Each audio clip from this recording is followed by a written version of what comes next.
Yeah. And the other one is make every moment count and create memories. Because that's what you're going to have at the end of the day. Yeah, that's pretty much it, right? Yeah.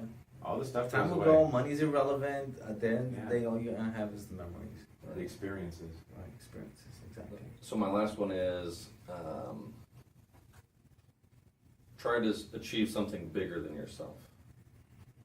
Right? So I guess another way you could phrase that is find out what your passion is and follow your passion. Whatever Question it number is. 4. Was it question number 4? Yeah. There you go. What would you do if you got paid in happiness? What's if you got paid in happiness? What would you do? Mm. What's your passion? Mm. What's, I like that. in fact, I described it to the guy I flew with this morning. I said you have one circle, which is your passions. Another circle, which is all your talents and skills. Find a place where they overlap. There you go. And then take that section and monetize it. Give me 50 ways to monetize that overlap. And you will never have a problem the rest of your life. Right. That will actually set you in the right direction. Now you gotta do the work, but that will at least point you in the right direction. We don't ask those questions. We don't. Right. 50 ways to monetize it. 50 ways. And One of them's bound to work. exactly. I'm not saying try all 50. No, of course. Start with the 50, then we'll start narrowing it down. We'll start getting it down to maybe the 3. Right. Right. And then the 3, we'll go deep dive research and figure out which is the most viable. Right. And freaking go do it. And spend the rest of your life being happy, making money, at doing what you love. Right. Because you can do both. I was told you couldn't. I was in corporate America. And then share it with others. Share your gift. Sometimes you don't know what that is, right? Micro, he talks about the trades Yeah. and how there's tons and tons of jobs available in the trades. And it seems like as a society, we think that the college education is more important than working in the trades, right? Oh, I have a degree in sociology and I'm making $25,000 a year, right? Yeah. Or you can go open an AC company or a framing company and make $100,000 a You year. know how many people actually work in their field of study? Statistically? I don't know. 27%. Really? Actually work Really in low. the field in which Very they low. studied in college. Way Right. too low. Really. Considering how many- 78% don't. What percentage of the Right, but I think it's population because goes we're to telling college? people go and get a degree. Like that's what Yeah. was preached to me. That's what Right? I was That's the what my first. dad wanted me to do. I was the first in my family to go to college. I was told from when I was like in the womb, you're going to college. Right. Okay, I never questioned it. Right. So I don't know if it was similar, but Yeah. So That's what we're so, told. so my point is some people find their passion. Like Micro talks about a guy who had a septic company. He's like, I didn't know that crap was my passion, but it became my passion. And he loves going to work, and he has a great time, and he makes a good living. And that guy he has freedom. Everything is taken care of for him. yeah. Right? And he's not in the muck anymore. He has others doing it for him. I have a friend of mine doing a dog poop pickup business in Oregon. Yeah. Because There I you guess there's go. a problem when the dogs poop in snow and it goes to the bottom and it sits there all winter. And I don't know all the details, but Yeah. that's his business. Now I don't know if it's his passion, but it's his business. Ask him, find out. Yeah, I should. If he makes enough money, it becomes his passion. Apparently, he found a need at least. That's He's right. successful at it. Yeah. Yeah. But I'd pay him to come pick up the stuff up off of He's my probably yard. calling a good amount of his own shots, having his own business, so Yeah. that could be passionate. he probably likes the outdoors, Yeah. so he gets to go outside all the time. Right. And he has employees, so I mean, it's not just him. Right. It's the right way to do it. Yeah.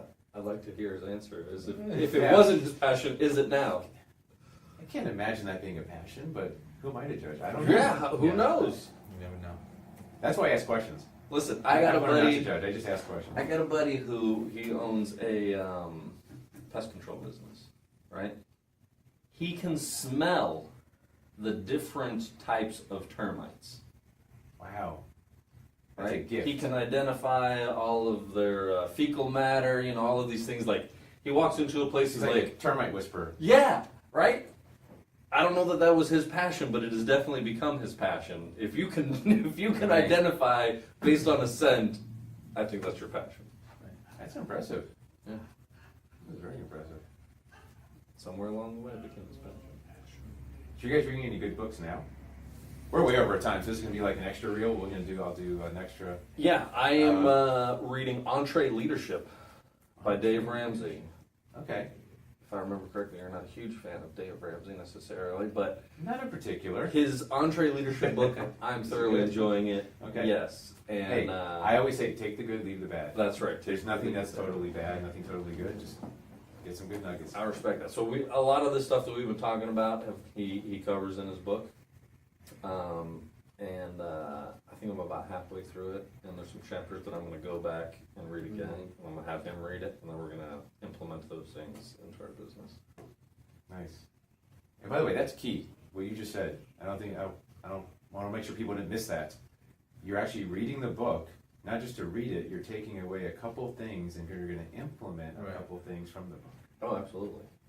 The reading it isn't where the Right. isn't where the progress is made. Oh, by the way, when I started reading personal development, no one told me that. Oh, really? I read the book. This is awesome. Great. Okay. Yeah, Next. I feel great. Now I started absorbing more books. I'm like, wait a minute, shouldn't I be doing some of this? And I started a little bit Start hearing naturally. the same thing. Yeah, you But can't help it. make sure you take 1 or 2 nuggets from every book Right. and just do it. Mhm. Not the whole book because it's too Sure. overwhelming. Yeah. A couple of things. Right. I mean, the two that are in my mind is the culture of your business. Right. We're going to dig deep on the culture of our business and what our marketing plan looks like and how we interact with potential customers.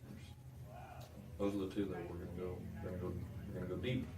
Dive in. Yeah. As soon as I get the buy-in from Mario after he reads it. Interesting. Yeah, we've got to have support of both of us because sometimes, if you read that book, like if you went to Tony Robbins and the other person didn't, he's going this direction, I'm going the other way. But if we both read the book, it's it's easier to align our goals. Okay. So you guys big fans of like Tony Robbins and the motivational speakers and that kind of thing? Yeah, I am. Good. It feeds the fire. Like Yeah. it might be Tony Robbins, Les Brown. Yeah. We went to Grant Cardone. Like Oh yeah, GC. they teach you some stuff. Like you take nuggets from each one of them. But the main thing is to keep that fire going Yes. and just continuously just keep on attacking the day, man. Got to win the day, to win the week, to win the month, so Yeah. to win the year. Yeah. So Yeah. if you keep on going to those things, I think you're on the right track. So how do you keep Read that the fire book. going? Is it just because you just keep going back to them and just kind of get reinvigorated, or are there specific things you do We're after each reading. one? We both read.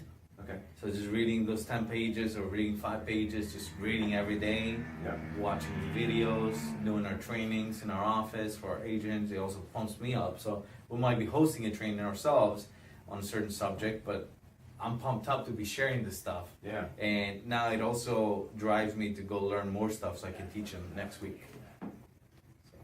Yeah. Excellent. I mean, I'd say even this conversation. Yeah. Oh, Right? yeah. It's starting to bring things back to my Right. mind, and I'm like, oh yeah, this, and this. Oh, you forgot to implement that one, Eric. Okay, we got to go and put that one on paper as well, and start taking actual steps, concrete steps to make it happen. Very cool. And I love what you say also about training. That's so important because to learn something really well, you have to teach it. It's one of those things where so I love, like, here I train and I try and go out and speak and author, and I'm just trying to train because that teaches me. Mm-hmm. People don't realize when you speak, you're talking to yourself, number one. Right. Sure. You're the number one person, like, all right, Josh, you should be doing this stuff, or more of it, or better with it, or, Mm-hmm. but yeah, Awesome. that's cool.